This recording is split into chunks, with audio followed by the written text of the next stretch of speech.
podcast is part of the Sports Social Podcast Network. Welcome to the Cardiff Central Podcast.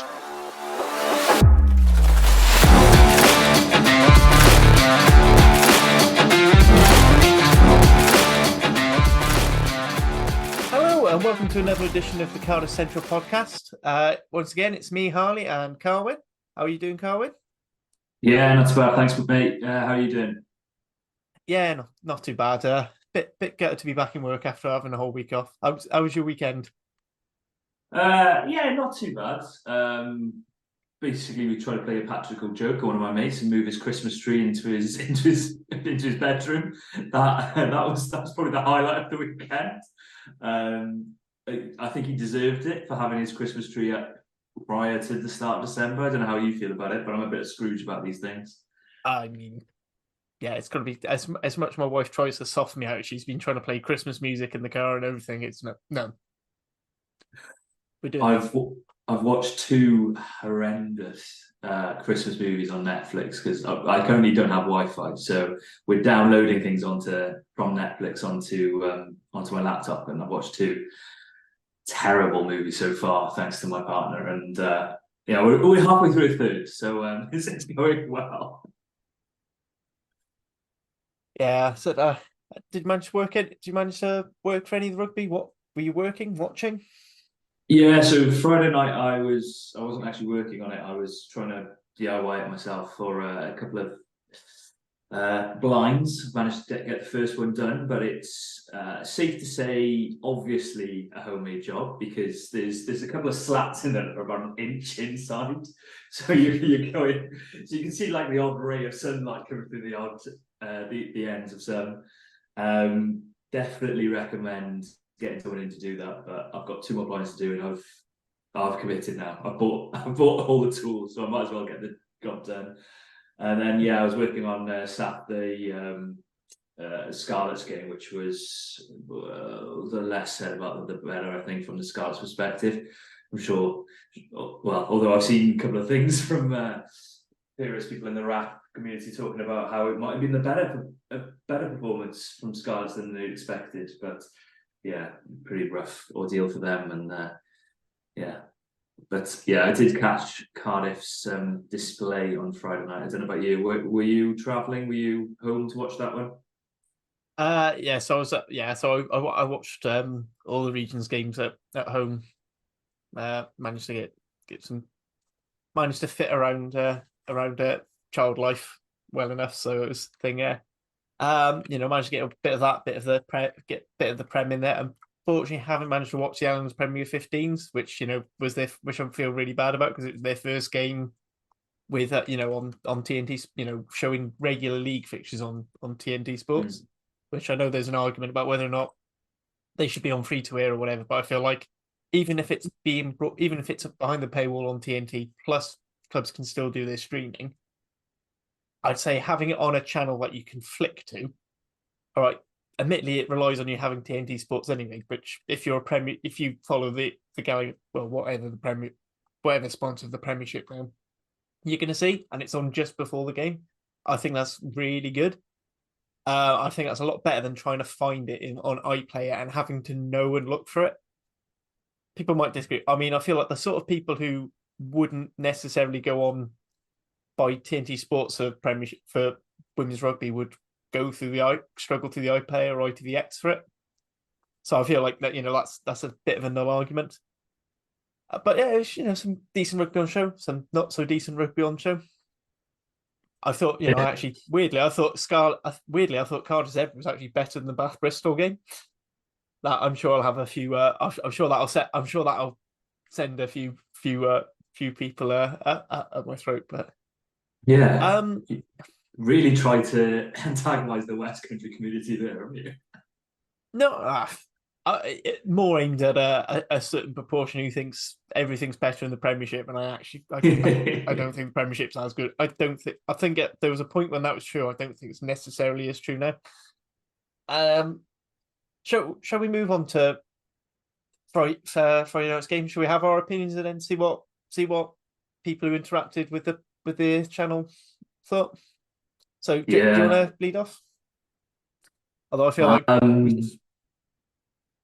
copy and paste is the 3-word phrase I think use. It's getting a little bit monotonous to say there were chances in the first half, didn't take them, and then got caught out at the end of the game. And I'm a bit fed up with saying that. I think Matt Sherratt is also frustrated with it. I don't know if people have seen this, but he said, I am very disappointed with how the game finished, although I'm probably more disappointed with the first half. Sounds like a bit of a broken record, but it's fine margins. We can talk about the last 5 minutes when they were camped on our line. It was probably our first half performance which caused that result. And that seems to be the case for the last, 3 of the last 4, basically. You talk about that Benetton game and that losing it in the last seconds, but it was missed chances in the first half. Same with the Scarlets. And I think that's the frustration, is it's the same mistakes that are getting caught out. And I don't know how you felt, Harley, but personally, I saw 10 minutes to go, or whenever it was when we scored that try in the corner, the conversion's missed, which turns out to be a crucial kick. Look, it's a tough kick. I'm not blaming De Beer on that at all. But what I'm saying is, the moment that doesn't go over, I go, I've got a feeling this is going to come back to bite Cardiff in the backside. And it did. And that's a little bit of frustration, I suppose. I'm feeling like a broken record myself. I don't know about you. Yeah, I mean, there's some people who say, we talk about that one missed kick and then point out that Zebre missed 11 points off the tee as well. I mean, I think it's always a bit more unfair when it comes to penalties. I think with a conversion, it's a much more, I feel like if you score a conversion, those are extra points. It's not going to necessarily affect the next points in the game. And they did miss conversion. So I mean, Zebre could have easily won that, and maybe they should have. Maybe a draw is a fair reflection of the game. But I think, as I said, as a Cardiff fan, it's annoying that we're talking about the same, it's the same handling errors. It's the same, someone overruns the line, and then instead of just letting the ball go, they goes and tries to reach back, which, all right, if 50-50, he might have carried on with retain. You could say, oh, well, if the referee had called this pull up, we'll go into things other people have pointed out afterwards. Fine. But the fact was, same things. Our lineup was at 75%. Again. There was one where basically they all went up and Belcher just basically wasn't happy to throw, and they carried on with the lineup move anyway when he's clearly there ready, saying, no, I want my gap, and then we'll get ready. And it's drop balls. And it's great saying great things about, Cam Winnett was again really good. Maybe made 1 or 2 naive mistakes. Mason Grady playing out with skin at the moment. I think he's doing really well. Ben Thomas, I think, had one of his best games in the Cardiff shirt, and I'm hoping now that regardless of what anyone else says, whatever issues we have in other positions, we keep him at 12, because I think he's finally getting the knack and he's starting to get the balance right between carrying, passing, kicking. I think he should. I think actually he should have taken on some game management side of things himself, because I feel like with De Beer and the type of 10 De Beer is, somewhere we need in that 9, 10, 12, we need someone who's just going to put, actually going to step and say, no, this is how the game's played. I think this is where we're missing Lloyd Williams more than we necessarily thought we might have, because these are the sort of games where last season, the season before, he was coming in for Thomas Williams at about 60 minutes. Booting the leather off it and keeping us in the right place. And so James from Rappin Osprey Series, he said, who are your leaders on the pitch? Because he couldn't believe that Liam Belcher's captain at the moment. Because he said, he's not the sort of quiet follow me captain necessarily, but I also don't see him in the ear of the ref. And I think that, it's such an underrated thing, being able to just talk to the referee and just saying, I'll bring it point, Foxy managed to do a brilliant little bit of captaincy in this. There wasn't much to take out of that Scarlets game that is positive, but Foxy's captaincy, when he pointed out that Doris was pushing the line between counter-rucking and playing the 9, and he sort of just put it in Holly's ears. So then the next time Kane Doss goes for a counter-ruck, tries to play Hardy, Holly's looking for it, pings him, and then he has to change how he counteracts. I mean, he sort of crept back towards it in the end anyway, which to be fair is what you want a good back rower to do. Yeah. But I feel like we've got a bit of naivety with that. Like, I don't see who's obviously standing up for as a leader for Cardiff at times. Mm. Yeah, I'm a bit baffled with the captaincy thing because I think it was Jockey early on in the season said something along the lines of it was Turnbull going to be captain, obviously injured currently, but then they were going to mix and match between Belcher, Ellis Jenkins, and there was a third name, but that's escaping me at the moment. I can't remember who the third captain was going to be, but surely Ellis is your captain unless he's not playing, because he's got that experience. He's very good at chatting to referees. He's got that polite, concise, look, this is what we're seeing. Do you mind having a look at it? That simple route. Not that I think Belcher's done a bad job, but yeah, is he your go-to captain? I don't think he is. Then again, Ellis Jenkins gets pulled after 60 minutes, shaking his head, or maybe a bit before 60 minutes, and he was shaking his head coming off. So maybe he was a bit frustrated with getting subbed out there. I think the experience thing is noticeable. I don't quite agree with your thing on Ben Thomas. I do think he had a brilliant game, and he showed an area of his game that perhaps has not been talked about enough, which is his actual ball carrying. Normally, we're talking about his distribution, his secondary kicking, and all that sort of thing. But his angles of running, that first try, brilliant out to in the line, catching the defenders. Well, I was going to say catching the defender's eye line, doing the opposite of that, avoiding the defender's eye line, if anything. Well, was it because he did two of those in the lead up to that try as well, which is the thing, Exactly. It was that was his set, the one that scored the try was his second one, which I was really, it's big, like when Max, the peak of Max Llewellyn was getting to do it, thing of getting that lovely cut. I was going to go Hadley Park-esque, to be honest. I think he was the best I've ever seen doing that line close to the line, in Welsh regional colours at least. And there was an added spice is maybe the wrong word, but an added dynamism to his carries, I thought, than normally from Ben. And it's the best really I've seen him carry. And I think that's where I think it's starting to make him, I think it's starting to show 12 is maybe his best position, because now he's got that in his game and he's not necessarily worrying. I get that point. My counter would be I'm a huge fan of Andre Pollard and what he can do that other 10s can't do is ball carry. And if Ben Thomas can carry the ball like that and add that to his game, it could be really exciting. I want to see Ben Thomas on the pitch. So if he's playing 10, playing 12, I don't care.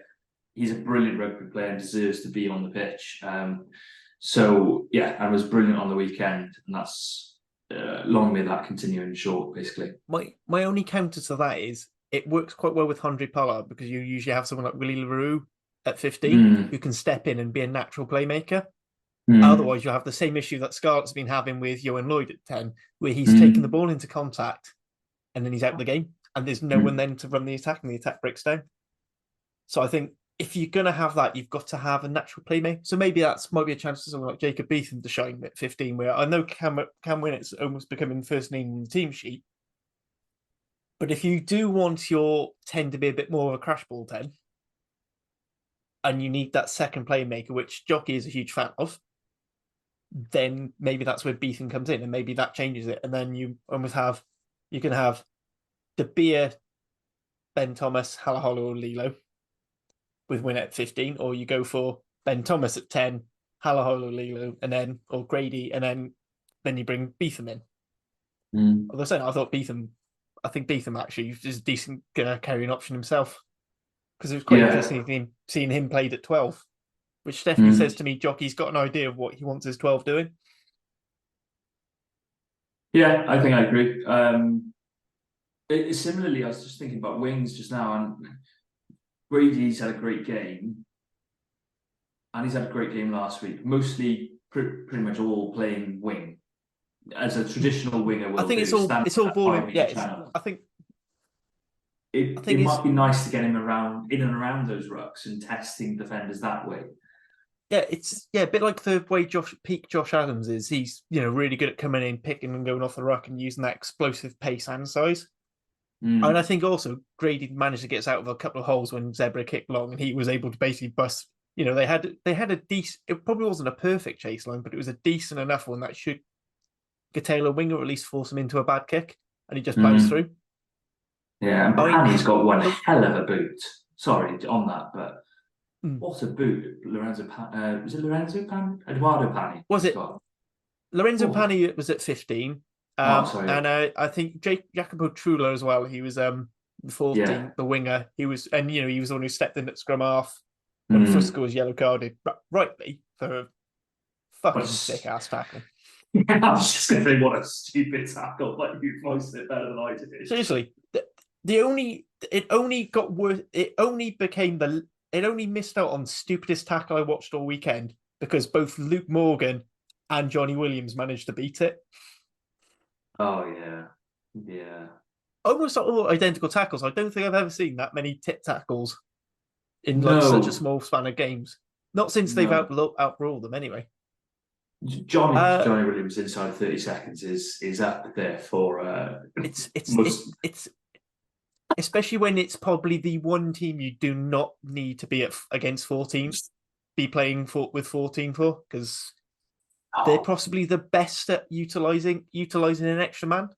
Yeah, I thought Trudeau was funny. To be fair, I thought that was quite. Sorry, not Trudeau. I'm not on about him. I'm on the scrum half.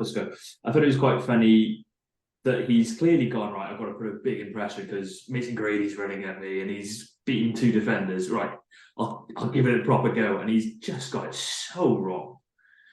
That tackle is he was lucky and not. We're going to come to refereeing, but not in terms of the refereeing. Is the correct decision by the letter of law completely, but he's lucky where Grady's landed because that could have been a lot more serious for both parties. Yeah, I think that was really serious. I think other points of note. Reece Littrick had a decent enough 80 minutes. I feel like he needed to come off he definitely needed to come off after about 60, 65 minutes because the scrum started weaning backwards. And I don't think that's him, and I don't think it's technique. I think it's literally he just did not have the power in his legs past that to keep pushing that scrum. And he was just, I don't think he's necessarily going down or going up or anything. I think he was just going backwards so quickly that sometimes refs will just say, yeah, that's it. And I just think he just couldn't push any harder. And I think same then in the second row, like even just having the bulk of Rory Thornton fresh might have helped G it up. And it goes back again, copy and paste. I find the substitution strategy very weird. I always get why you don't bring Beetham on because I don't see where he'd have stepped in on that back line necessarily, unless you maybe took unless you took De Beer and moved or Ben Thomas off and then you pushed Grady into 13. But yeah, I mean, you've got a young tight. I know Will Davis King's still young and learning his trade and stuff, but he has got minutes at this level. He's he shouldn't be on the bench if you can't pick him. Let's be honest about it. He's been outed as this future Wales international. Like, that's not whether or not he should have been in that summer squad is Gatlin thought he was good enough, gave him a shot. He's seeing him as a future Wales international. Why, if that is the case, if he does have that level of potential, he's got to play some point. So surely this season is the season to play him when there is literally no expectation level. The level couldn't be lower in terms of expectation for the 4 regions. So give him a shot. I know that may sound tokenism, but that's when you play your players, really. I thought Littrick played well and still be playing the full 80. We gave full credit to Wilco Lowe last week, but I think the difference was though Wilco Lowe was still making the impact. Oh yeah. This is what I'm saying is that it's like great.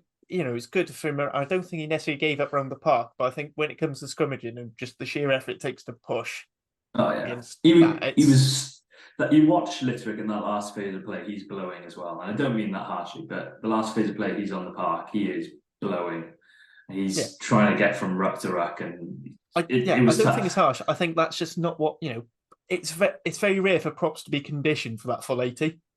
Yeah, and it's not harsh. You mentioned not harsh. I was just about to say on the subs, it's not harsh for us to criticise the subs because clearly something isn't working, and it's either game management or it's substitutions or it's both because that's been what in front with a few minutes to go against Treviso, Benetton, sorry, in front for a part of the game against Scarlets, in front against Zebre, threw it away a bit.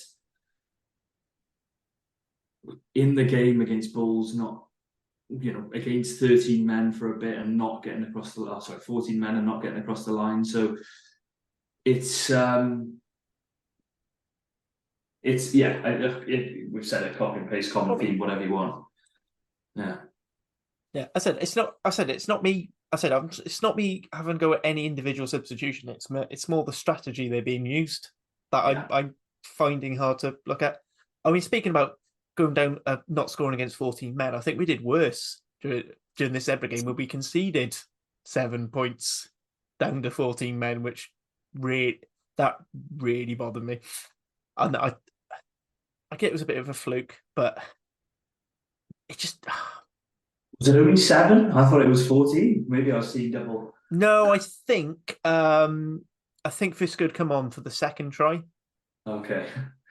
Or it might have only been the 5. Actually, it might have only been 5 for that first try. It could have been. No, was it the full 12? No, I think it was just the one. Yeah. I mean that second try, I feel like it's one of those enough was part of me is the part of me that says, if there's enough to look at, if there's so much to look at and you really having to find a reason to cancel out, then probably just there on the side of scoring a try. But at the same time, I feel like they've put so much effort to get into these points. They went, right, was the player in front of the kick, that first kick? No, cool. Was that a knock on? No. Was that a knock on? No, he kicked it. And you can see the player who scored the try in this one, in the main camera angle they're using. And he looks in front. And the fact they didn't then go, oh, he in front of the kick. I felt like it was almost like they gave up. They went, oh, we've found 3 things. None of them worked out. Part of me is, I don't think that's why we lost the game or drew the game. Again, I think it's the same old issues, where we couldn't, the amount of messages I had on the rap group chat of saying, oh, Cardiff ever do any catch pass drills at all and things? Because it just seems to be constantly dropping balls. And, Jockey did address it last week saying, oh, because we're trying to play a high tempo, big, expansive game, there are going to be handling errors. I went, yes, but we're making the same sort of handling errors all the time. And it feels like, and it's almost the same, it's almost the same point in a phase. And it's like, well, are you running this in training and it's going to hand and it's fine? That's one thing. But if they're making these errors and it almost feels like they always do it. Are they even doing this in training? One thing as well I thought was really annoying was going wide to wide seemed to work up until about 10 meters out. But then to get to the width, you have to do such a long loopy pass. Zebre defense seemed to drift perfectly. And I feel like it was really naive that we were kept carrying on this wide, and very rarely were we trying like pick and go. I know people hate it, and it's not the prettiest bit of rugby, but it's effective.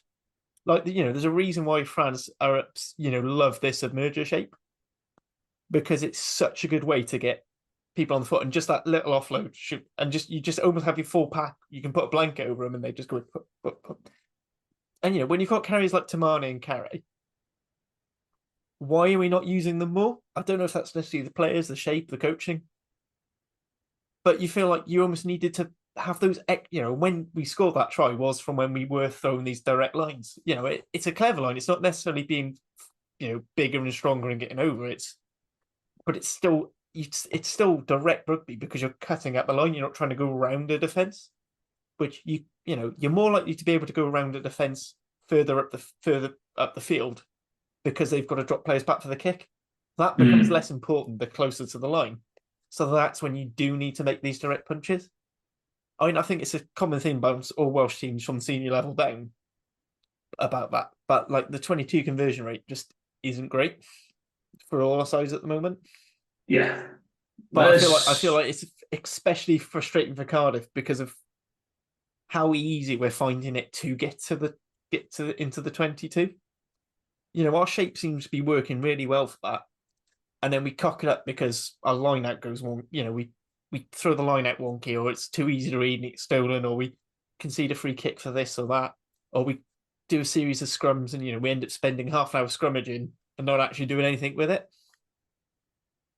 I think these are the bits. Anyway, I've had enough of my main bits of rant. I don't know if you got anything to add before we go on to what other people have thought about this.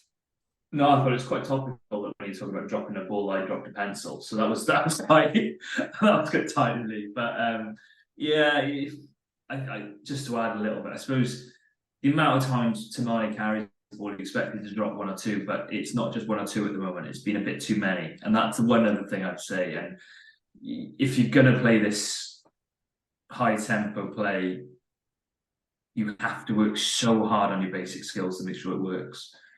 They have to be drilled in, let's be honest about it, at a young age. And that's not blame to anyone at the Cardiff setup. That's maybe something more illuminating about the whole Wales system. But the frustration of the game, there were some nice moments. That try is brilliant. Starting with the counter-attacking from Tynus.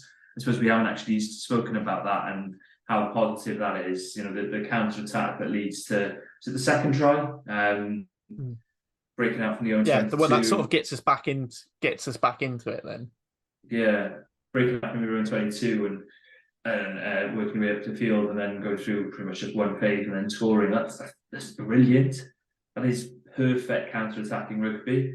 But for every moment of that, there is a drop ball. There was one Carwyn a kick which frustrated me exceptionally, where they've gone to the short side and it's a 2-on-2 and he's put a kick in and it's gone absolutely nowhere. And it's just like little grubber, and I think he had Ben Thomas on his outside. It just wasn't on. That kick just wasn't on. And it's a little bit same old Cardiff, but you mentioned earlier no Lloyd Williams, no Reece Priestland as well. I think both of those have been huge losses and just closing games out. And that needs to be... And not having Turnbull on the pitch, I think, as well. I think Turnbull as well. I think he, again, is that calming head. I think we're talking about leaders and leadership. I mean, there are players there who should be leaders, but like Seb Davis and Thomas Williams should be far more... They should be more vocal. They should be dragging us through. Ellis Jenkins as well. Again, both our loose heads should they've been around long enough. I just want to go through just to point out when people are saying, oh, it's not, maybe Zeb, the draw's fair. So to sort of exemplify sort of the game we seem to be playing. So this is Cardiff to Zebre now. 225 passes to 106, 173 carries to 118. That in itself is meaningless. 598 meters to 351, 5 breaks to 3. The URC stats says 8 to 2. So I'm using CRFC fans, which I believe you use Opta stats, and at least then I've got more. 15 offloads to 8, 37 defenders of 22 beaten. We got 14 turnovers to 10. I don't know if that's the thing I conceded. They missed 37 tackles. We only missed 22. We won 120 over 124 rucks. They won 80 out of 3. I mean, that's, I think, more of Adamson, not Tango White, which is the mistake. If anyone's listened to the rap before this, I made the mistake of that. Again, there was a yellow card. We conceded 7 points. So, that's effectively 14 points on what everyone thinks, although they do say the average for yellow cards on like 3. A scrum up until the end of at the start of the game was a decent platform. It wasn't a weapon, but it was a platform. Line out again went to think, but you're just looking at all those stats in our favour. And that's where I'm frustrated. This is where I'm saying, we're getting up that field. We're getting up the field so well. And then it's the last pass, or we're giving away a penalty at the crucial time. We'll go on to listeners' comments and the 3-word thoughts after the game, but it's just really good because you're looking at. I think it's really irritating. The game I reckon we played worst overall in like every aspect of the game was the Dragons game. It was the only one we bloody won. Mm. You know, and it's one of those things. There's so many positives to take out of this game, but I'm fed up with just taking positives. And I know it's going to be a hard season, but you've got to remember is this first block of, this up until New Year, just before New Year's Day, we'll have played 2/3 of our derbies, and we're currently on 1-1 lost one. We've played both Italian teams who are much stronger than they were, but are still in the weaker half. They're still weaker half tables teams.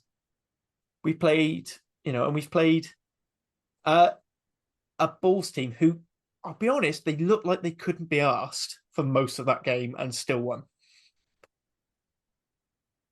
And I'm there thinking, like, I don't know where the wins are going to come from next season because we've got trips to Ireland, got two big island teams coming to us, and a South African tour. And I don't see where, I'm being really pessimistic now, but I don't see where we're going to get anything that looks like a result. And if we're struggling in these games to get things to click, those are going to be harder games to get right. That's before we mention the fact that as much as I'm saying that Europe's going to be pure vibes for us and we should just be there to have fun. Bath are looking good now. They're not the joke they were last season. They're starting to look serious. Harlequins, again, fantastic team will run us around. And then we're going away to Toulouse and Racing. And, they're by that point, I think Toulouse will be up to full strength again because they've been a bit under strength because they haven't really got all their internationals back. And Racing are starting to look actually a serious team. And you're just there looking at those fixtures and thinking, if you're a Cardiff fan, you're thinking, I don't want to turn up for that. I mean, I hope everyone does. I'm certainly trying to make sure I get to a few games coming up now. Family and work reasons I can't at the moment, but I'm certainly planning on doing more. But it's just depressing. It's just depressing to watch and to think about. I don't know what you think on that. No, I agree. I think if Cardiff come out of those first, what are we on now?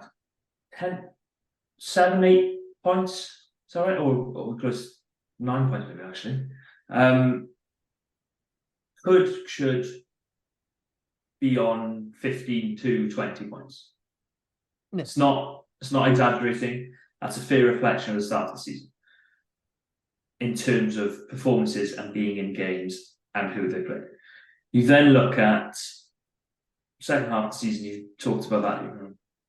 There's no points to be got in South Africa. That's just not going to happen. Do well to get a couple of losing bonus points out in Ireland at best. If we're honest about it, that's a fair reflection of where it is at the moment.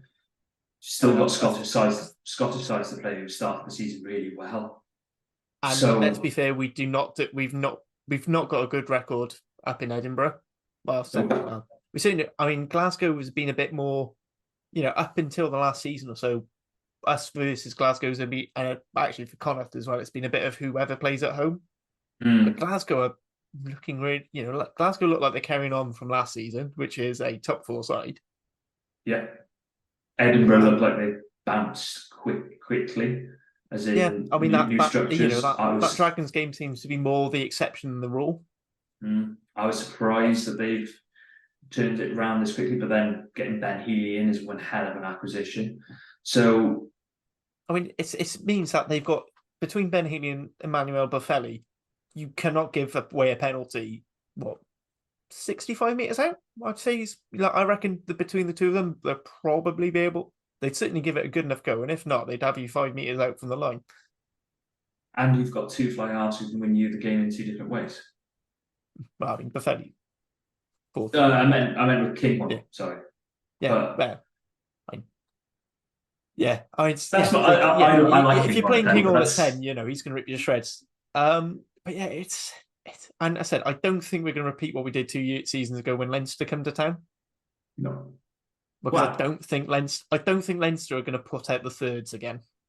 or it's or the Reece Ruddock All Stars. I think some Irish podcasts have referred to that sort of secondary team, and it's. Maybe not.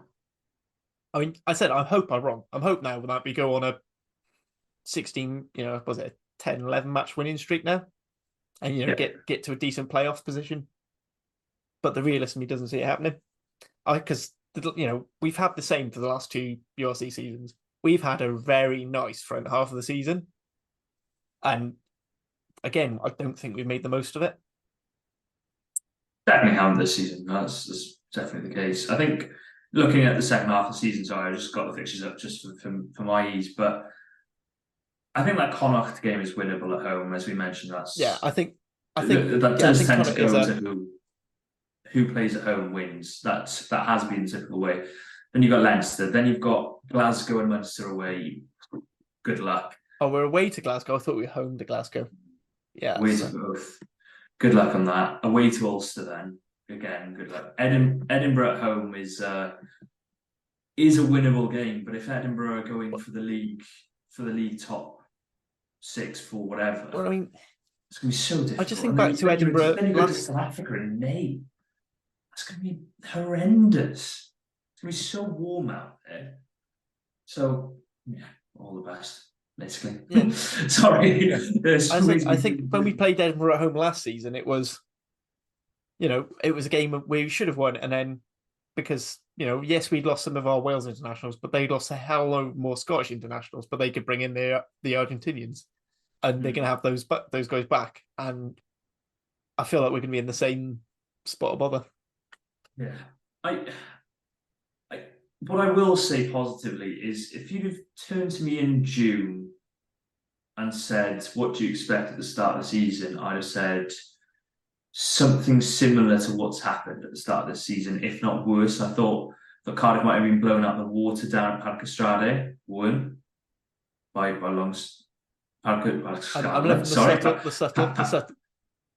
Parc Ystrade, go on, going back a few years. No, you should don't apologise. We'll cut that bit out and just pretend that was you at deliberately trying to wind the Scarlet Sands up ready because Duke's done. Maybe it was, but then I thought that Benetton game would be nip and tuck. I thought Zebre was going to be a better side.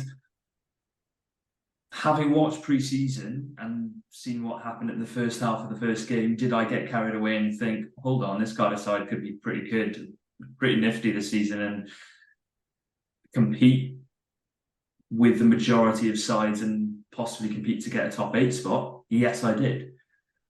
And maybe that's just the performances. I think the results are matching the expectation. The performances are actually being better than the expectation to some extent. And that's in the majority of the performance then.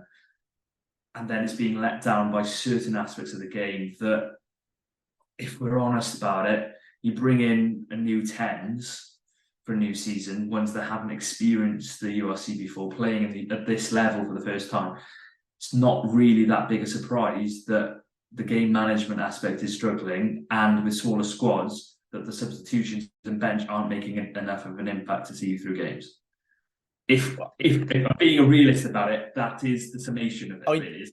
They're not making an impact if they're used. I mean, that's always been my point as well. But again, going to the game management though, I know the beer is new, but then that is that on the coaches and Thomas to say, right, I'll take that pressure. You see it in other games where you see other teams do it where if they've got an experienced 9, Danny Kerr does a lot of the game management for Harlequins, or did, whilst he was getting through. In other games, when you've got a fresh 9, they do less box kicking and have the 10 doing more of the cook. That's where I'm annoyed with it.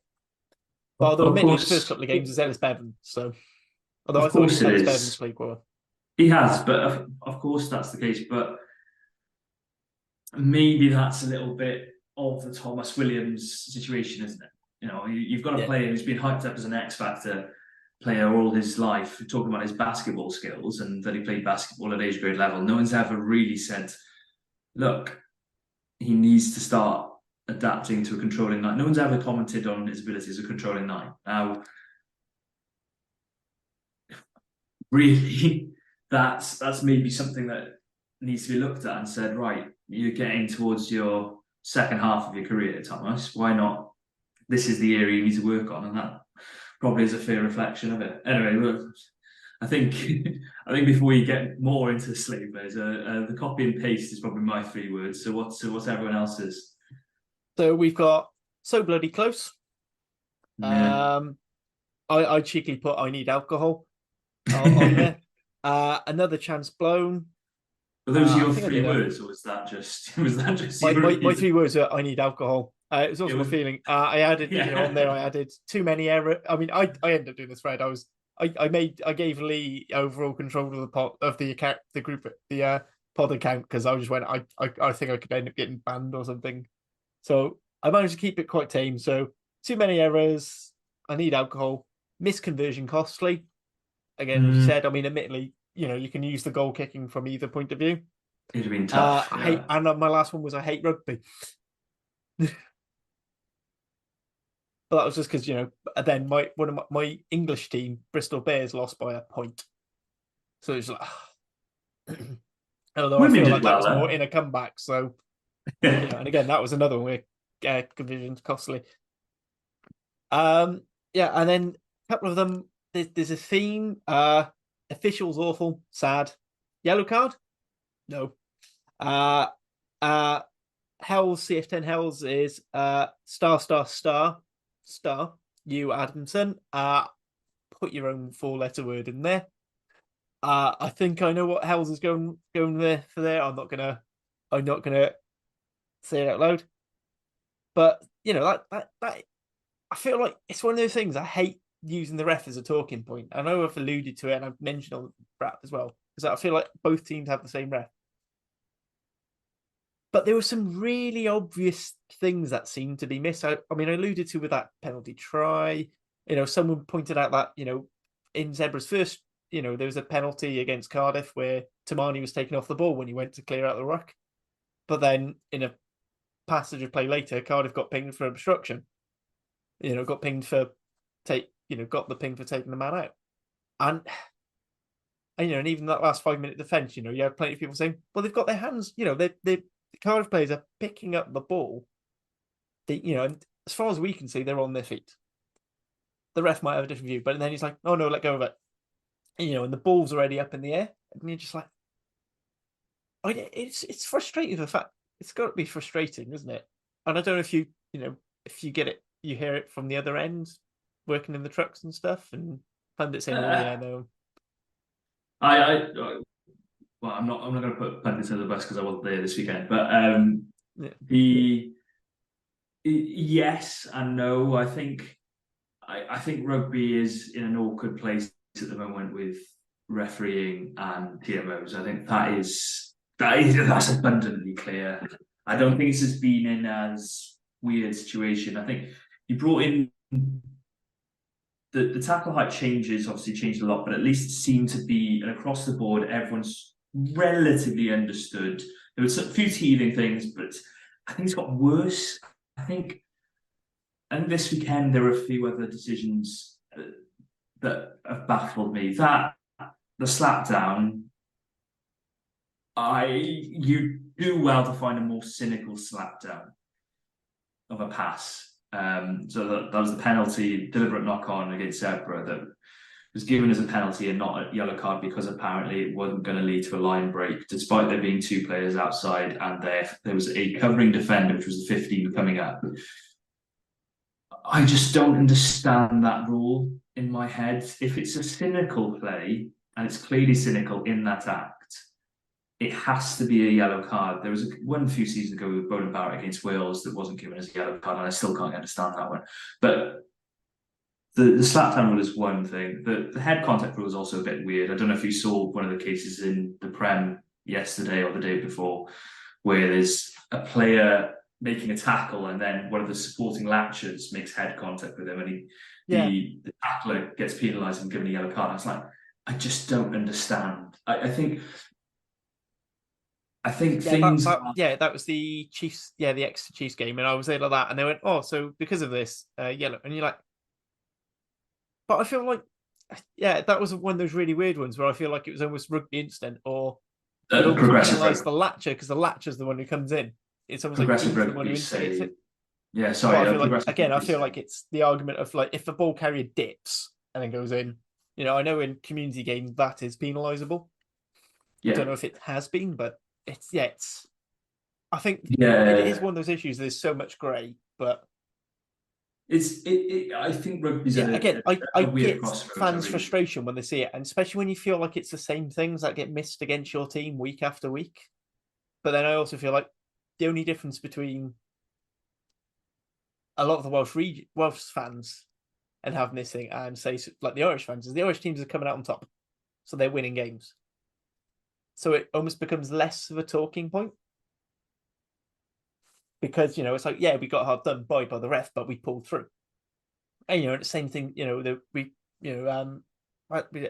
have this discussion every podcast where scrum penalties come into the thing. Is like, you can't have a go at the ref. You can't have a go at the ref for calling what he sees, because if the ref has said you're doing this, change, or whether it's bringing your feet in, even if it's the opposition player who's pulling it down, you've almost got to change the picture. Say, look, I'm doing what you've asked me to do, and it's still going down. So maybe it's the other guy. I mean, I think I get, but I'm not a fan of. I'm sorry, I confuse them with Sam Grove White because I think they're both the same. I don't know if it's just the way they're refereeing. They think about the breakdown. I feel like they give the attacking side a bit too much freedom at times. Both those referees, but then that's a Cardiff problem. If they're not, if you've got to make sure that you're really obvious with the turnover, then maybe you go for less and you focus on defence in a different way, or you don't give it, because if you're going too hard, you're going to give away penalties, then you concede in territory, and then you end up in the same situation we were in the last 5 minutes of the game. The other one is if we took all our chances, we'd be 14, somewhere between 14, 15 points up, and then conceding the last minute try isn't as much of a problem.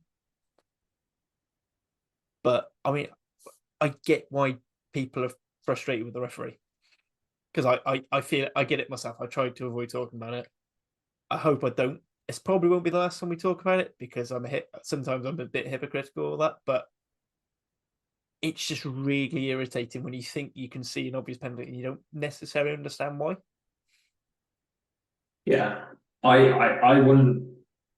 I don't think my slight worry with it at the moment, and my slight worry with rugby in general, is it's not an individual referee that I've got an issue with. It's more of a collective, and not necessarily the referees. Even it might be some of the laws or some of the interpretation of those laws.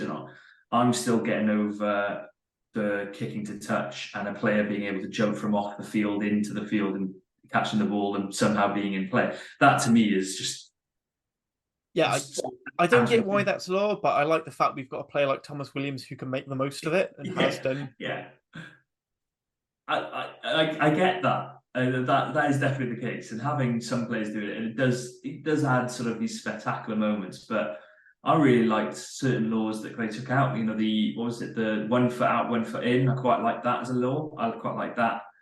When if you had 1 foot in touch and caught the ball, then you could take it all the way back, or 1 foot over the dead ball line while it's travelling.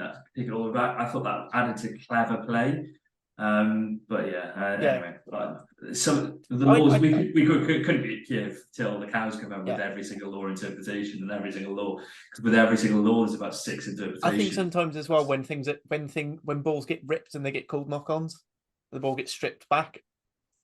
I don't agree with you there. It bothers me sometimes, but I agree with you there. But then again, I also don't like it when a ball gets ripped forward and then ref miscalls that, and it's like, you ripped it forward. Don't, especially when you're like, it's not. I'm not. This isn't the Cardiff game. I think it was the Scarlets game. I saw it, and the ball got ripped forward, and then Scarlets managed to regather and then knocked on, and then it was a scrum Leinster. And you're just like, the only reason they got in that messy situation was because they ripped the ball forward and back, and I mean, to be honest, those are niggles. Those don't have serious issues. My bigger issues are when they ignore foul play. Like someone pointed it. I was talking to someone at work, and he said, "I found it really weird that like he said at one point, oh, I saw a Zebra play go down, and he stopped the game immediately and then restarted, but then he let Zebra run over a Cardiff player who was down injured." And things like that I don't like because I think that's dangerous. Spoke again on the wrap about the Luke Morgan yellow card. And for me, that sort of tip tackle where if the only thing saving you from the play you've tackled being landed on the head is their own self-preservation, I think that should still be a red. Because that's, the dangerous thing is if he's incapacitated, then that's thing. Like, I don't think that at one play self-preservation should save you from your own stupidity. But those are the laws they are, so I have no issue with the decision. That's more, I dislike how the law is, what the law is. But then at the same time, I think it's one of those ones where they try to ease off. And same with high shots and stuff. I much rather they kept the zero tolerance for a bit longer and everyone felt the pain of that, and then they could then add mitigation a few years when those sort of tackles are actually very rarely to happen. Like, I know we pointed out how we had 3 tip tackles in 3 Welsh games, but they are a minor. You don't see them anywhere near as often as they were back when it was controversial for Sam Warburton to get a red card.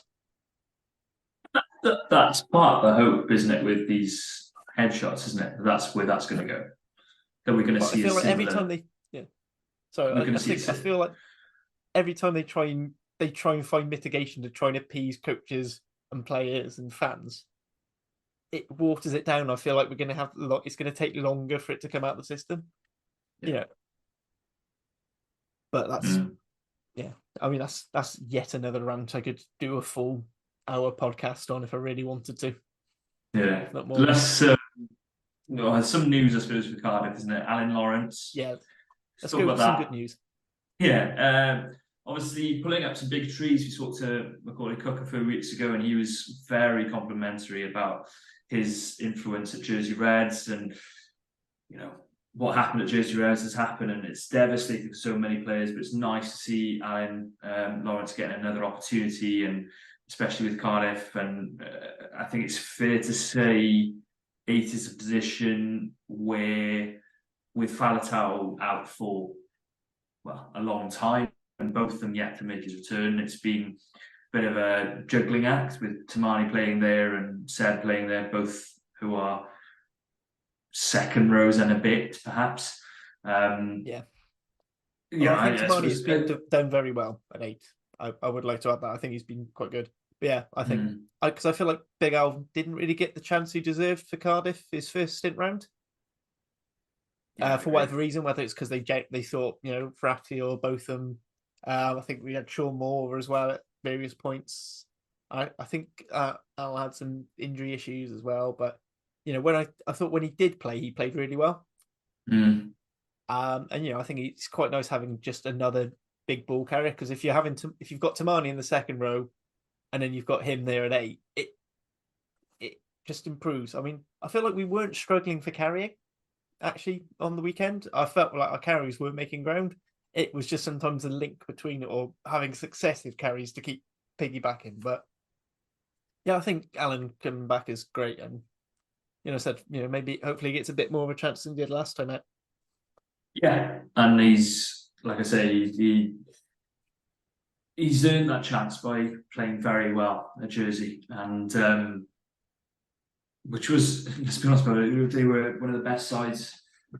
Well, they were the best side in the English Championship last season, without that. So therefore, and that was despite not having a fair bit of money, but like not even Tailfinder's money.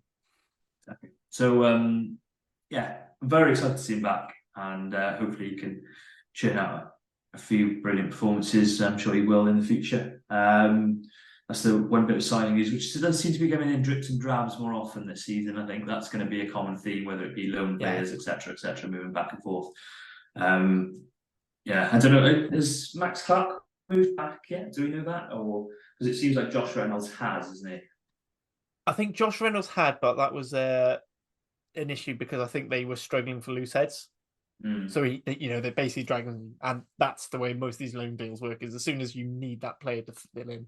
Whereas I feel like Dragons probably aren't a all right for centres. They haven't necessarily pulled him back yet. I don't know how it's going to stick around this time out. Was he on the? Pretty bad. I should know this. Was he on the? I don't think he was on the bench, was he? This time out. Not sure not. No, yeah, With because it was Beetham and Hal was Harlow. taking that bench, yeah. Yeah. So I mean, I think as soon as we start getting some, some of the, particularly when the back three start coming, then we might see Max Clark go back if he hasn't already. I haven't seen that he definitely has. But I think it was only a short-term loan anyway. I think they said it was only like a month or two anyway. Because I think they're basically waiting for Mason Grady to come back. And, now he's back and doing really well on the left wing. I'm really impressed, especially his high ball work, which is a bit that I was slightly more worried about. More than it, I thought his running game, I thought it was defend because he defend. I think someone pointed out he defends like a winger. He's very good at one-on-one, like making a one-on-one tackle choice. It's marshalling that defense and knowing when to drift out, which hopefully will develop in time. He's still a young lad. I say he's not long. He's only just gone out of eligibility to the under-20s because did he have done the World Cup the under-20s World Cup this year, or is he a bit too old for that point? I can't remember because I think he played. Did he play I think he played the under-26 Nations, which would have meant he was eligible because I think it starts from the January. Yeah, he didn't play this Six Nations, did he? Because he was. That's it. So yeah, he might have been a year full out. camp. He's in full camp by that stage. But yeah, he's a very talented individual. We all know that. We all know he's a bit of freak seems to be the common word for Grady, isn't it? In terms of both strength, pace, and power. In some ways, that was the sort of combination that it made when John Davis was coming through at Scarlets. I remember there was someone speak to Stephen Jones about him coming through, and he just said, "Look, we hadn't seen someone with that pace, with that size before, and with a handoff like that coming through that grade. It was, and Grady seems to be the similar adapt. It's just about fine-tuning the extras now and getting those extra skills in so that he can become a masterful 13 or winger. If that's where he's going to be, that's where he's going to be. On that, I suppose, where with him going so well, I suppose you don't want to change him from the left wing position for this weekend. It's one of those things. I think if we go for the selection of the Stormers now, I swear I'm saying this most weeks, but I kind of don't want to change it up. Really, I kind of want to see everyone having another run out, just get combinations and things clicking. The only person I'd bring in is the Bath winger whose name I've already forgotten, which is really bad. Yeah, Hamer Webb. Yeah. Sorry. As soon as there's multiple names, I start more than like one name. Like if they could all just be like Dave and Dave 2, whatever, or that way. Like that way, the Bath flows off the tongue for me. But yeah, I'll say unless you're trying to bring him in, fine. I mean, shall we just go through the team? We'll do it the correct order: 15 to 9, then 1 to 8. But yeah, so I think 15. I think we're both thinking stick with win it. Beetham's done nothing. I think Beetham will come in. Extra kicking. I think Beetham will come in. Game, maybe. Yeah, and his exercise. I think he's going to come in. I don't think it was a coincidence that he came in against the Bulls. I think it might have been size plus kicking. So I wouldn't be surprised to see him come in. And that, like I say, nothing against Cam. Played brilliantly.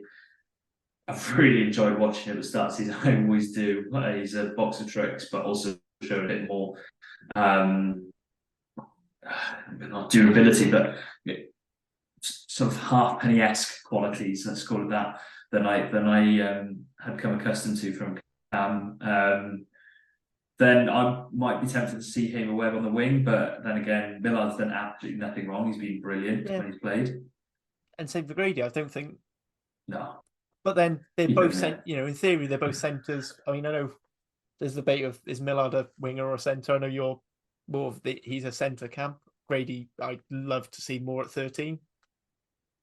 just more because I think he needs that game. Like, I feel like I stand by he was brought up to Wales a bit too soon. I think that was more desperation and just wanting to have a like for like replacement for George North. I think he might have come back a better player though for it, which is always good. Yeah, I think so as well. I think it might have been a Gatland ploy.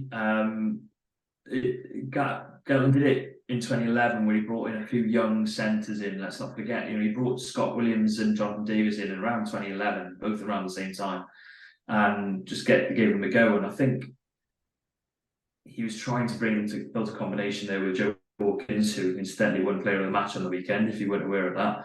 But yes, he did. He played very. Speaking of playmaking 12s who are having a decent carrying game as well, Joe Hawkins looks like he's suddenly found some size. He's a special player. Let's be honest about it. Shame he can't play Wales at the moment. But yeah, I do like Brady, and if we're going to be consistent about it, we keep talking about wanting Ben Thomas to play in whatever his best position is. We disagree about that on this pod, but we keep talking about that. But then we want to see Grady in his best position, and that is 13. So it's difficult when you've got someone who's playing actually really well in Lilo and keeping him out of his preferred position on merit as well. So yeah, I suppose Lilo at 13 still. I don't see any reason. Yeah, I think the only thing I said is if you're not moving Grady in one, I'd say keep Lilo. Maybe stick with Halaholo on the bench to cover 12 and 13 again, or you start Halaholo and have Lilo on the bench. Because I think I'm not going to surprise you by saying I'd start Halaholo at 12 and move Ben in, but that's not. I said that last week as well. That's fair enough. I feel like though, I think Sherratt's stuck his nail. I think he's stuck his colours to the continues to be a mass, and the beer will be playing pretty much every minute. I think unless he gets injured, we might get to a point when the season's gone and there's literally nothing to play for, and then he starts experimenting a bit more. But as things stand, we've had a bad season, a good or bad in terms of I think we've pretty much got rid of most chance of getting to the top 8, but we mathematically definitely still could. But yeah, so I think it might take on that. I think it's probably going to be De Beer. I'd like to see Thomas have another game at 12 and I just want to see combinations playing game after game. Or just have block, even if it's a block of 4 and then they change up and then give someone else a block of 4. I'd rather that. Again, I said I just don't think he's going to start Ben Thomas at 10, not unless there's a Wales pressure thing. It'd be nice to see him have some time there, but maybe later in the game. But again, I don't see it happening. So I said I think centres for me is a bit horse for the course. I think Thomas is probably going to start 12, but then again I could equally see. But then equally he might go again for having more direct size, or at least that direct threat. Halaholo, I know he doesn't tend to use his size as much as his footwork, but it has the same effect. And you almost know you're going to get that game line with Halaholo, which I think Thomas is still working out. Yeah, I think if Ben does play, he's up against one hell of a prospect, by the way. Ngwen Zulu is, if he plays, the way he played against the Scarlets, that kid is, someone described him as the Muhammad Ali of rugby. And I can't, from what I've seen, he looks the real deal. Apparently he's a 10 playing 12, and that is, he looks the real deal. So yeah, if you want to test yourself against a ball playing 12, there aren't many better up and coming prospects in world rugby at the moment than the man he'll be possibly facing on the weekend. I assume 9 is going to be Thomas. So I can't see him not. I think Thomas is going to start as long as he's available. Yeah, just purely because he is our best and most experienced 9. Again, I said if Ellis Bevan, or whether it's Ellis Bevan or Jamie Hill on the bench, I'd actually like them to get some game time as well, because they're not going to get to that thing. Personally, I don't know if it's just because he's still not 100% fit. I'd like to see Jamie Hill coming on over Thomas, over Ellis Bevan. Although Bevan's probably the more experienced and the better one, I feel he's a similar-ish 9 to Thomas. Whereas I think Jamie Hill reminds me a bit more of Lloyd Williams. in having, I feel like his kicking game is his selling point, or at least it was before his big injury when he started to break through to the Cardiff team. I mean, it could be different. I think again, I think Ellis Bevan's been brilliant, but it'd just be interesting to see if trying a different line out, seeing if it works better. Because if we are just saying this is a season for Hurt and experimenting things, we might as well actually try different players and actually play them off the bench. But if they're not going to bother, then I was going to make a line about maybe Thomas Williams at 10 then, but let's move on from that, because I made that joke a couple of weeks ago. Thomas the 10 engine. Shoot. Yeah, I was so chuffed when I came up with that. That's unashamed. I'm not even going to bat an eyelid on that. Loose head prop, I think in that switcheroo situation, it's going to be Domachowski this week. Yeah, I think Carey. I don't know whether it's. I think it might be weirdly a height thing. So they, people have made an inverse issue with like Dan. When Dan Sheehan and Andrew Porter scrimmage together, and actually Andrew Porter seems to scrimmage better when he's got Ronan Keller at hooker. And sometimes if you have two different height, and you've got like a really tall hooker or a really tall prop, and the other one's shorter, it makes it a bit easier for the opposition tight head to split and cause problems, because it looked like the Zebre pack were targeting Carey and as an 8, and that seemed to be an issue. I think like Domachowski's a bit gnarlier and he can hold that better. Also, I think Domachowski is just the strongest scrummager of the two, just hands down. So yeah, I think that's a better thing. I don't think it matters which tight head Stormers bring off, whether it's Dragon's Own, the adopted son of Gwent Brock Harris, or they've been starting at the moment. Yeah, Fouché. I'm not even going to pretend to attack. So, but then again, it's a South African side. It's a cliche, but they do genuinely have very good scrums, no matter which team you come up against. So yeah, I think probably Domachowski. Guessing Belcher is fit, so he gets the run out again. And he's currently captain, so can't really drop him. And then Littrick tight head. Yes and yeah. Don't think there's any controversy there. Yeah. Is this the last game of the ban, or is there one more to go after this? I think it is. I think he's got this one. Also, no, because what was it? Was it a 4-match ban? Was it a 5? I think it was only a 4, wasn't it? It's running in my head that it's a 5-match ban. Might have been a 3. Because I'm sure I remember looking at it and thinking that seems unduly lenient. No, I think 5. I'm sure 5. Yeah, because he had a red card this year before. 5's ringing a bell because he did already have a ban, and so yeah, I think there's a so it'd be next week, because this would be game 5. Yeah. So Littrick tight head. I like Littrick, so it's excited to see him get some more game time. Second rows, I don't see any need to change unless. I quite like that. The only thing is, I think Shane Lewis-Hughes is out for a bit, so that experiment doesn't carry on. Just for a bit of rotation, you might bring Thornton back in. But it depends. If Alan Lawrence is coming in straight away, you might be bringing Tamani in. But I think the way Sherratt's done it is the newer signings have had a couple of weeks to get bedded in. So I think we're probably looking at the same. I think it's going to be Thornton Seb. Teddy Seb, is it? Yeah, Teddy Seb. Yeah, sorry, not Thornton. Yeah, Teddy Seb. Yeah, I've had a hell of a day. I said I spent most of the rap calling Mike Adamson, Sam Grove White, so I'm really not on it this week. Back row. Alex Miles played well on the weekend. Actually, I think he's going to be a very hard player to shift when everyone's back, because I think he's shown what having a very good blind side is. Yeah, the thing that excites me is one of the only players I think that can shift him is both of them, and Cardiff. That's going to be a really interesting battle coming up, is between Alex Mann and both of them. Whether both of them also plays 8 or 7 as well, it's by the by, but that's going to be. For me personally, I like both of them as an 8. I think Yeah, you said that before, yeah. I think if you give him enough time there, I think he's going to be a genuinely good player across the back row and almost a perfect player 20. Hmm.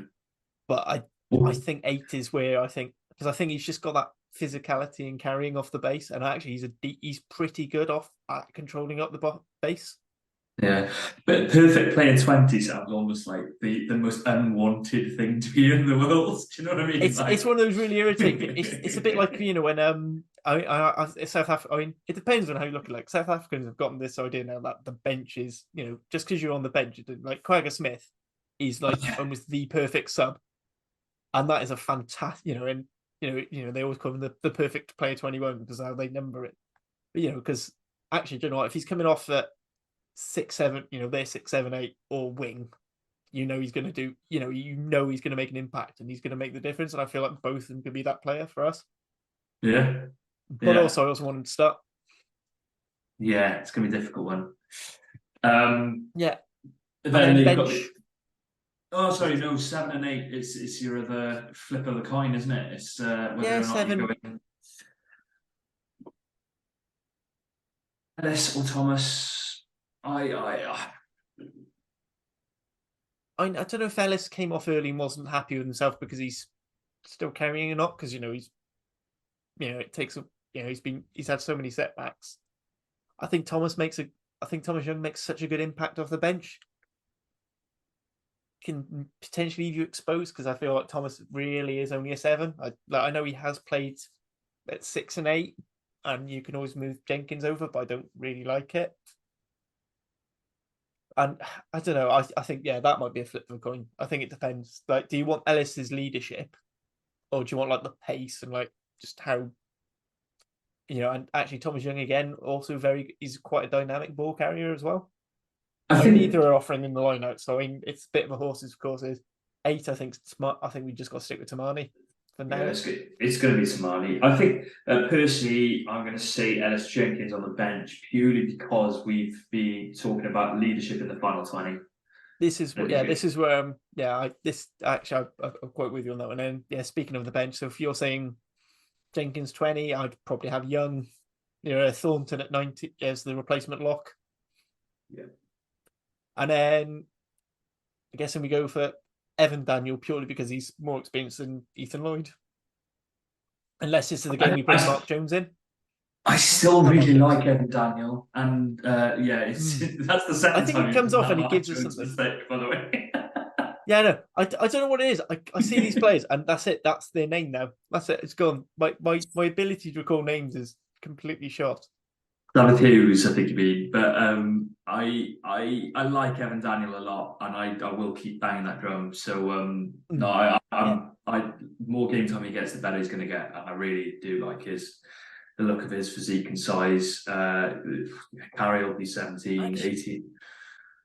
I think his lineout's actually a lot better because I think he had one really dodgy one the other day, which I feel like was more like just the nerve, like nerves of like coming off the bench and wanting to make an impact. And then he was pretty flawless afterwards. I thought he did quite well in the game he started. I was surprised he came off. So yeah. Sorry, I sound like I'm related to him. I've always liked him. I've seen him in no, I like him. I said he just has that. There's just that bit about it. There's something different I quite like. So I think he's been your 16. I said probably Carey at 70 at loose head because we both think Don Chelsea's going to start. And Will Davis King reserve tight head because we have no one else. It's basically it. We're basically playing the 2 tight heads we have. Yes, I was going to try and phrase it in a more positive attitude of like, hopefully he gets some more game time this week because he's. I'd like to see him actually come up. I'd like to see him come off the bench and show what he can do.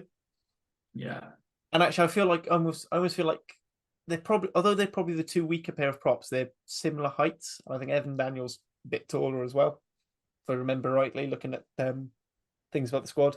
So actually, I think as a front row that might be a bit better. Again, they're gonna be up against a very strong front row. Hopefully, we can have a game without too many scrums, which always helps because then it's more their open field work. But Yeah, that, Feel that, we, and then that was one thing we didn't say, is that with all the handling errors, there are more scrums, and they haven't exactly been the era of strength for Cardiff in the last 4 or 5 seasons. So, yeah, I mean, if you were there's a handling couple of errors, games. go a long way. I said the one game where we seemed to be on top in the scrum was the one game where we didn't seem to be making it. There wasn't enough errors to make the most of it.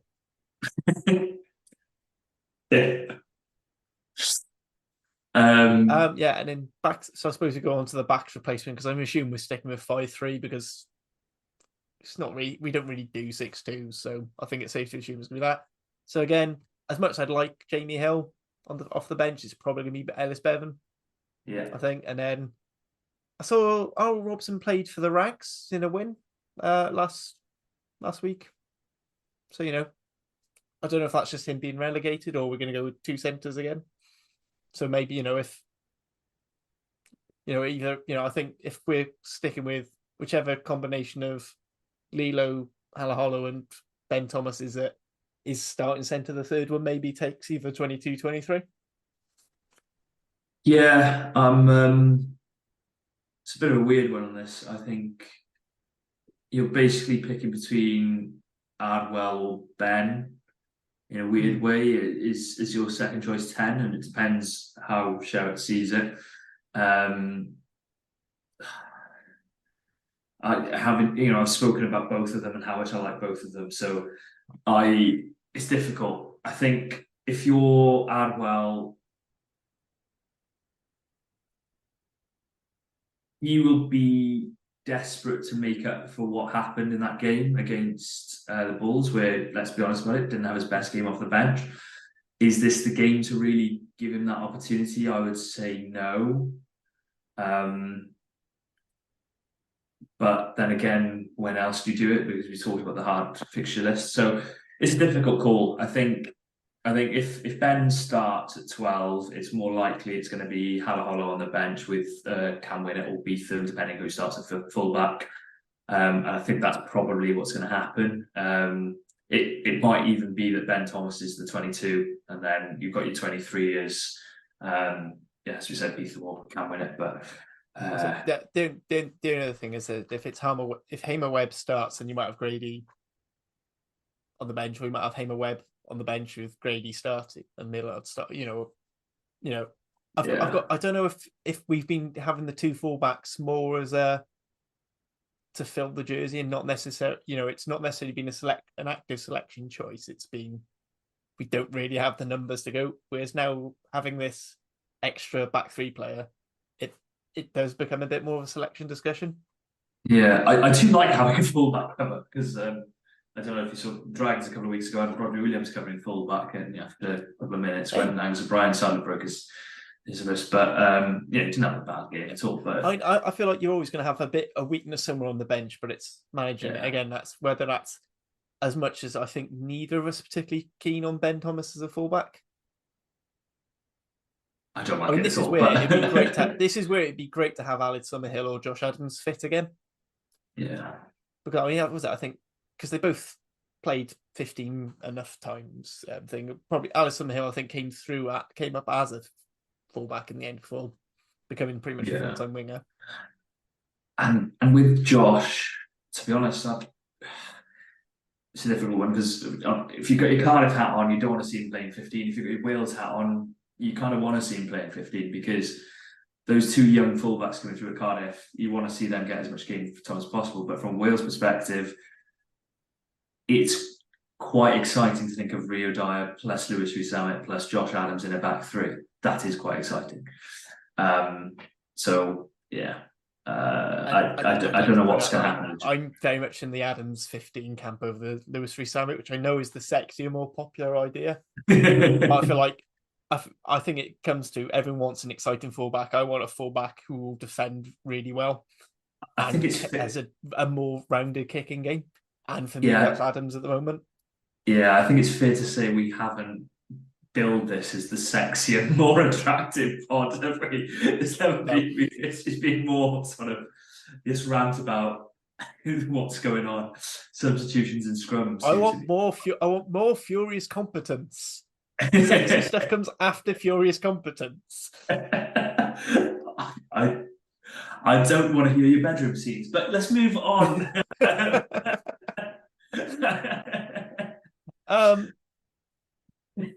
Yeah, I think that's it. I don't have the scores up in front of me, but I think we'll try and keep up with the Welsh Premiership. No one's messaged to say don't do it. No one's messaged to say can you do this league. So it's nice that all three the sort of Cardiff area teams, so Ponty, Merthyr, and the Rags all won their games in the Premiership. I haven't got the table. I don't know if that's made much of a difference for us this game. Interestingly, Cardiff and Merthyr both scored. So both the Rags, the Cardiff senior team, and Merthyr all scored 22 points. And 2 of those are wins. Means absolutely nothing. It's more just a numerical coincidence I quite liked. Yeah. I said, are you searching it up now? I was just looking at the table just out of pure curiosity. Obviously, Abervale won as well on the weekend, which was a big win for them. So there's still that 10-point gap between Merthyr in 5th and Evo in 4th. But Merthyr have a game in hand. And 2 games in hand on Pontypool, who are 3rd. So they are still in that top 4 hunt, even though it did appear a couple of weeks ago that there was a bit of a gap forming there. Cardiff, likewise, 2 points further adrift. So, Ponty 2 points further back again. So they are all still in the hunt. It's whether Pontypool drop off, which I do think is possible, because I don't see Llandovery dropping out of that top 4. I don't see Newport dropping out of that top 4, and Abervale are playing some really good stuff. So it's whether Pontypool drop off, if you're going to see a Merthyr, Cardiff, or Ponty jump in there, along with Bridgend. Those are, they are the most likely. Along Aberavon still have a chance as well. But yeah, it's going to be an interesting Indigo Prem this season. I am quite excited about it. You've also got this EDC stuff going on in the background as well, and the Cardiff regions have given a unanimous approach on that so far. So we'll see if that it's the most united I've ever seen these sides. Yeah, I was going to say when was the last time Cardiff and Ponty agreed on anything? But yeah, that's all playing a part in the background, and I don't know where I stand on it, to be honest. They've taken a hard stance on it. They feel strongly about it. They will know the circumstances better than I will ever know them. So that's for them to know. They've made a decision that they think is in the best interest of their sides. The issue is, and I assume the worry will be, is if they get caught out and left behind. And if that is the case, then it's quite tough to get back in. So yeah, we'll see how it goes this season. Yeah, I do think it's quite an exciting Indio Prem season, so I can highly recommend everyone watch and go and see the games or watch on SLC as much as possible. Who's the Thursday night? So people are aware. Who's the Thursday night game this? Again, I really should just get this up on my screen myself. Well, I should know off the top of my head, but it is Pontypridd against Carmarthen. I am working on it, so I am. But yeah, Ponty are at home at Sardis, so yeah. You might catch one of our rival podcasters, Yeston, when he's doing his your co-host on the Welsh language pod. Well, I will be working from the safety of my own home, so that is the joy. But yes. So if anyone's not aware, Yeston, although he says he's a huge Ospreys fan, he's firmly entrenched in with Pontypridd at the moment as one of their social media guy. He does a lot of their match reports and stuff. So actually, really good read. I'm going to give Yestin one further shout out, and he's going to kill me for it, but he started a work placement at Wales Online, and he's already churning out articles, and they're all much better than average Wales Online articles. So one to watch out for, and some good reads there. Yeah, Yestin, he's a good lad, really good lad. But you have reminded me that I did send him a message earlier when I saw that Wales Online article, and I was like, I will read that later, Yestin, but congrats. I haven't read it yet, so that's reminded me to read it. So thank you very much. Yes, thinking of articles and stuff. Have you published anything recently, or Anything you want to plug? I am very quiet at the moment, so if anyone's got a hotline to anyone needs a freelance writer, let me know. But I am very quiet, enjoying or hating my DIY process currently. But I will be doing I think some the stuff fact that you're not coming sure up. whether you're hating or loving it means you're doing it right. At At least that's my experience with DIY anyway. I'll be honest. This was my genuine process of doing this, of doing the blind, was loving it when it started working, hating it, loving it when it started working. Realized I'd messed it up, hated it again. Said to my partner, "I'm getting someone in to do this. Don't let me do this myself." For the next two blinds, because there's two more to go up. Put it up. She told me it looked quite good. I went, "Okay, I'll do the next two blinds." So that's the process that's happened. I went through a similar thing last year with my patio. Oh, the year, but no, it was last year. So basically decided to, like our patio was uneven. It was basically just laid on the sand, on like a sort of sand soil thing. So I basically ended up having to dig. I thought, well, that's fine. Looked at the process, right, dig it out, compact it down. And my stepfather-in-law said, "Oh, I've got some tools you can use." Said, "Oh yeah, no, don't need to hire out a plate compact, whatever. Use this." And it's basically a massive broom handle with like a 3-inch square cast iron block on thing, and just manually compact it down. What I will say is, it's not going to bloody shift because it's packed down far better than any of that will do. But God, I hated and loved myself. I loved when I saw it and all done, and then I went, "Oh, that one's wonky. That one's wobbly," Yeah. and I'm just furious. No one else has noticed it, but I know there's one wobbly patio slab, and it really bothers me. Brilliant. So is think this now our DIY rugby DIY and Christmas film review blog? Yeah, as I said well? we're very I said with all this DIY chat, we're very we're creeping on blood and mud territory. I don't want to I don't want Josh and Lee coming after me because they look like they definitely would kick shame me. I think there's nothing else we've got said. So Stormers Friday. Prediction was my one. You're just about to jump onto it. I predict I on the Rat Pod I've gone Stormers by 6, which I feel like is quite optimistic.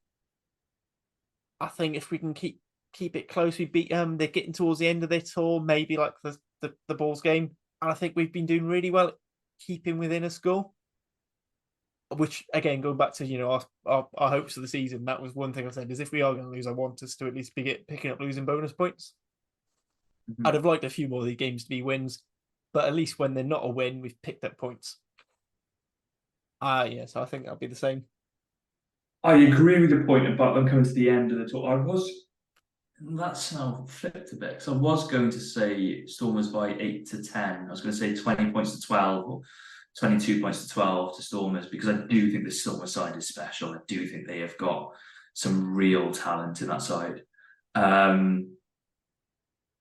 Yeah, I mean they were a kick or something away from winning for being back-to-back URC winners. They've made the fight. They've consistently been top 4. It took I feel like Munster just had one of those I think Patricia Vieira from Rock and Roll said it was basically destiny.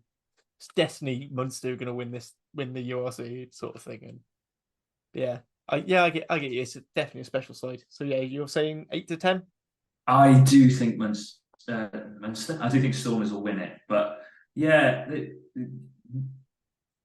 you mentioned that, and I'm starting to think maybe there's a chance. So yeah, tell you what, Cardiff to win. No, I don't know. Go on, one of us needs. We're gonna have to find. If any of the listeners want to come and be the positive voice, because I feel like we're lacking that. Yeah. Partly to mock after the loss, isn't it? Like there's no one to mock anybody. I'd take that. I predicted a Cardiff win last week, so maybe I'm the one to go. But I'm going to say Stormers because I do think they're a very strong side. But as you mentioned, I do think that it may be a tired Stormers side, so maybe Cardiff can take advantage. Yeah, it depends when they rotate round and who they're chucking in. As I said, I think Stormers are probably one of the more well-rounded. I think other than Leinster, probably in terms of like being well-rounded as a squad. Yeah. Despite losing quite a few box, they seem to be pulling through well. I think that's enough time. Just reminder to if you're not already, follow us on Facebook and the Twitters, because I'm not calling it a single letter because that just seems stupid. So just remember, we're at Cardiff Central, or Cardiff_Central. Yeah, find us around. We are on Instagram as well. I don't know if you've been checking that. I honestly have no idea how it works. I'm too scared to go on it. Yeah. Or I said, yeah, feel free to comment. Again, if someone does want to have it, wants to come join, feel free to DM us. We'll talk it out. I think that's all.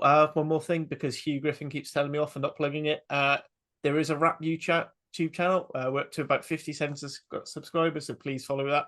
Join in on that, and you can see these confused looks as well as just listening and imagining it. Anything else you want to add? I think that's everything, mate. Covered everything completely. In that case, thank you all for listening. Thank you, Carwyn, for joining in on my rambles once again. Thank you very much.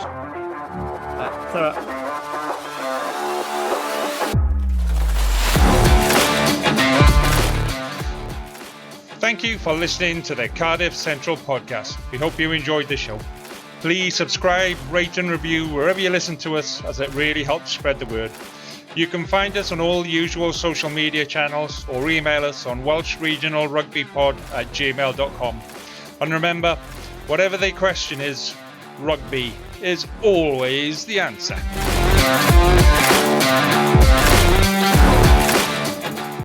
Sports Social Podcast Network.